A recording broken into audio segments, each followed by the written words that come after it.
Hey everyone, it's Solo. Get your pen and papers out because it's time to do the predictions for summer 2024 LCS. And everybody knows whatever I say happens. It is the word of law.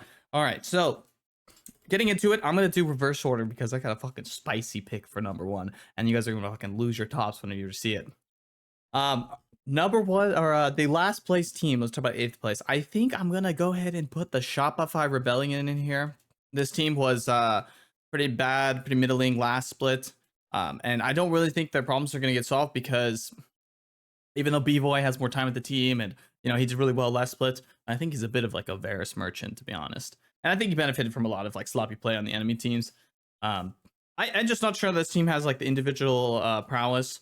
I think they probably have some of the weaker solo laners. I think especially their top lane has to be probably the lowest of the bunch. And I don't think this split will be so filled with like Udyr and Cassante, champs that are like pretty easy to pilot and kind of. I think top lane will actually be very explosible this split, especially with the direction that the champs coming in are going to be. So I think I'm gonna put them eighth. They're definitely kind of the most forgettable of the bunch so far. For seventh place, this one was probably one of the toughest because I think 7 through 5 are pretty similar in terms of kind of how I'm feeling. But I think energy. And I was thinking about this more and more of who to put for seventh because they're gonna be missing playoffs. Um, you know, why energy? They won last year, and they only replace Ignar, and then they come in and they do like so well at the beginning of spring, and they fall off so hard in the end of summer. What happened? Can they right the ship? And I just think that they've just been surpassed. I think they were the smartest team when they won last year, and I think individually they all really really peaked.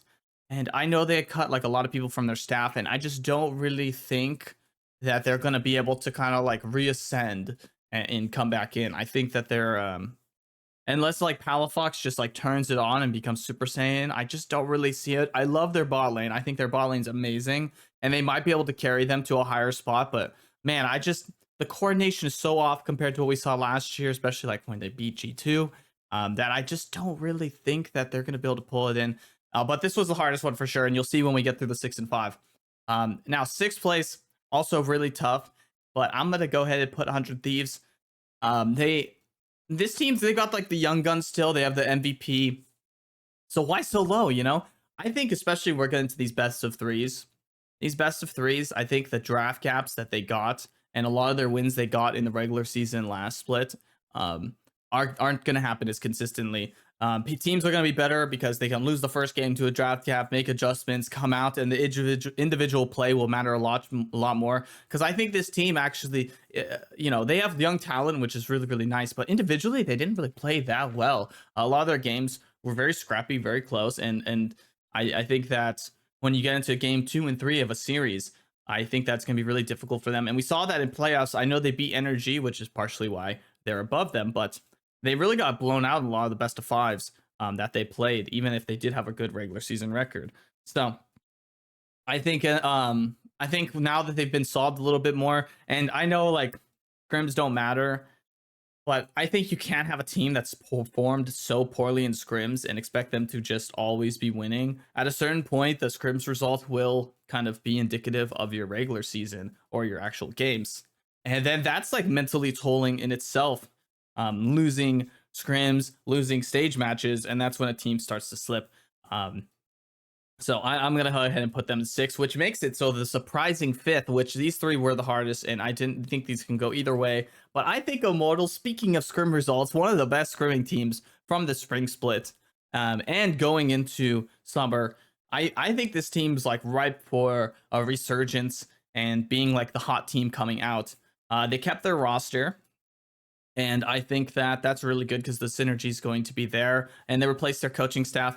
They have a Narrow now. And I think that's, a really, really good, stable leader for them. So I'm really, really high on Immortals.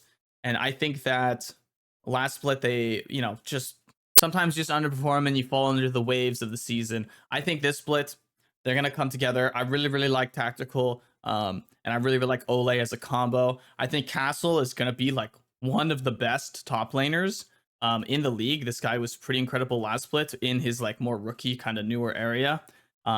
And I think even though people aren't so big on Armeo, like I think that if the laners show up, Armeo is like a very great facilitator, as we saw when he did really well onto EG. So I'm big on them. I think if they just stick to what they're good at and they don't get too crazy, kind of, because winning scrims can kind of give you this hubris. I think if they're just smart, they'll be doing really, really well. So I think these are the definitive top four. And I'm thinking over and over again, who is going to be, the outlier when we come to the world spots. And I know no Jensen, no worlds, baby. I'm feeling FlyQuest as the 4th place team, in large part because they did get rid of Jensen. And I think this team, to be honest, is very ripe for some level of collapse. They were the 2nd place team and they dominated all of spring. And I think those internal issues and them getting rid of Jensen, I think they're crazy for that. I don't know if they couldn't solve it or something. I think they're crazy. Watching them draft and the gameplay, I don't know about Quad that much, the new mid laner for them. I've seen him play in Amateur, but he had a fantastic team around him in Amateur. And I think it's pretty easy to look good when everybody on your team is like the best of their competition. And although he'll have Inspired, who is a great jungler for people who want to play aggressive, I think that their bot lane is such a liability. I don't even know which bot lane I'd put above or below them. I think that they're a massive liability. I think that the top laners this split will play a lot better. Dealing with Weepo's kind of more unique style. And I wouldn't be surprised if this team flounders so hard. I think Jensen always picking his mid laner, always being able to be stable is such a blessing when it comes to the draft and the game plan, that to switch it out with someone who is known for needing more counter picks and solo carrying games, like who's going to be blinding in the draft then? Are we going to have Weepo start blinding? Because we know Weepo kind of has like a weird champ pool that's pretty exploitable. And especially the bot lane, like is Busio just going to start blinding his support? We already know they're kind of weaker laners in general. So I'm very, very concerned about the identity of this team. It could all just work out. Quad could be awesome, and it's just JoJo inspired V2, and they could just run the league. I mean, I wouldn't be surprised they get a lot of wins just because Inspired's such a fantastic player, but I think against the upper competition, they have a lot of question marks going into summer, and I'm not sure they're going to be able to answer all of them. So 1 through 3 now. Going into it, I'm going to go ahead and put Cloud9 as the 3rd place team. They get the repeat 3rd spot. Now, if you guys remember, in spring, I was like the biggest Cloud9 fan. I thought they were going to go undefeated and just absolutely sweep the competition and be a la a G2 sort of scenario. But I'm really off board after I've seen kind of the collision or the coordination from the team. They're bringing in a new top laner in Thanatos. So I don't know how much they're going to be switching time with the Fudge and like who's going to play, when they're going to play. It is best of 3, so maybe we'll get a little bit of a mix. They also have Reaper coming back, and Reaper's been a coach in the Japanese League of Legends scene. What's he gonna be like coming back? I've always been a big Reaper fan. I think he's just a very matter-of-fact person. So I think that's the biggest plus for me. I know people are like very down on Fudge right now, but watching their games, even though I don't think Fudge like does that much in their games, I wouldn't say like, wow, Top is just losing them games. I think they lost a lot of games because they have no team coordination, a lot of individual mistakes, and I think their bot lane frankly underperformed so much given the kind of expectations going in. And even Blabber played very poorly in a lot of games. So will Reaper be able to right the ship and get them into a top spot? I'm unsure. I think I think they'll be better than last split. There'll be way less inconsistency. But I do not think that they'll be able to beat these top 2 teams that we'll talk about in a second. But maybe Thanatos really pops off and he becomes this like savior for them, or maybe Berserker gets his kind of like mojo back. We'll be able to see. But for now, I think 3rd spot is pretty generous for them. Okay, so now we gotta get into who is gonna be winning the split so far. We have the defending champions in TL, and we have Dignitas. So defending champs TL really surprised the last split. I think they were, I thought they were one of the smarter teams throughout, but they also made so many dumb decisions. They're like the smartest dumb team I've seen. But through playoffs, through APA's like limited champion pool, which nobody banned, but we don't want to talk about that. They did persevere and they played really, really well as a team. And I think that to me, the best thing about them is going into MSI. these guys know how to improve, and they must have such a good team dynamic on pushing each other, because no matter like what the adversary was, I felt like they were competitive all the time. And I think that's really important because teams need to grow and they have to adapt. And if you have that type of system, and I want to give credit to Core and I want to give credit to Impact because I think they are kind of the foundation for this. Um, it's just so important to be able to improve at a consistent rate and not get lagged down by um, random problems. So that's what I love about them. Even though I do think that they're a little bit limited on their player individuality, in particular their mid lane, obviously. On the flip side, we have Dignitas, complete roster overhaul. They brought in Licorice, they brought in Spica, they brought in Jensen, then they brought in Sven to play AD carry alongside Isles. So why am I so hype on this team? Well, I mean, individually, I think this is probably the best roster in the league, assuming, of course, that their players can play at a similar level to their peaks or when they were like last in LCS. And I know people are like, oh, they haven't played in spring. Like, aren't they going to be rusty? How's the coordination on such a limited time? Listen, I've played tons of seasons coming in late, and especially joining a team late and trying to build those synergies. And I can tell you that it will either click or it won't. There will be no like, oh, is it, they need more time. It's a will or won't scenario.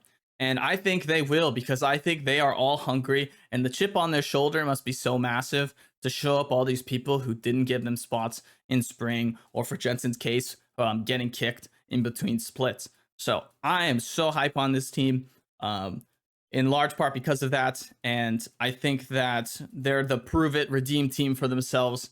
And that's why I'm saying it now. I'm saying it now. That's why I'm putting them first, baby. That's what I was getting at. They are going to be the best team. I am so, dude. I mean, what I felt about Cloud9 last split is very similar to what I felt now, which is probably not a good thing. But the point stands that Dignitas, the talent level is too insane. Also, Mabry is awesome as a coach, so props to him. I think he'll be really, really good with this team. But I'm like so hype on Dignitas, dude. Who would have thought Dig actually makes a good roster decision and puts together the super team? I didn't know. But they're going to be the first place team. I think that they will just come out of the gate and be better than everybody else. I actually think there's not going to be any like learning curve or anything. Maybe they'll drop like a best of 3 early, but man, this team, like, they're so good. I played against these guys at solo queue. They're the best solo queue players. They're the best individual players. I'm putting them in. I'm putting the freaking Sven MVP prediction up there too, baby, because I know that boy is coming in hungry and he's gonna whoop Berserker's ass every time they meet. That's what I'm saying. All right, that is gonna be like the LCS season, and this is gonna be my rankings. If you guys have any like disagreements, let me know in the comments. I'll battle you out. We can talk about it. I know a lot of Cloud9's fans are surprised. Oh my god, Cloud9 dropped all the way 3. I don't know, man. Well, it'd be a really exciting split, though. I love the top side of the competition. Like, there's so many good teams. I'm very excited to see how it all play out. So, thanks for watching, guys. I'll see you in the next one.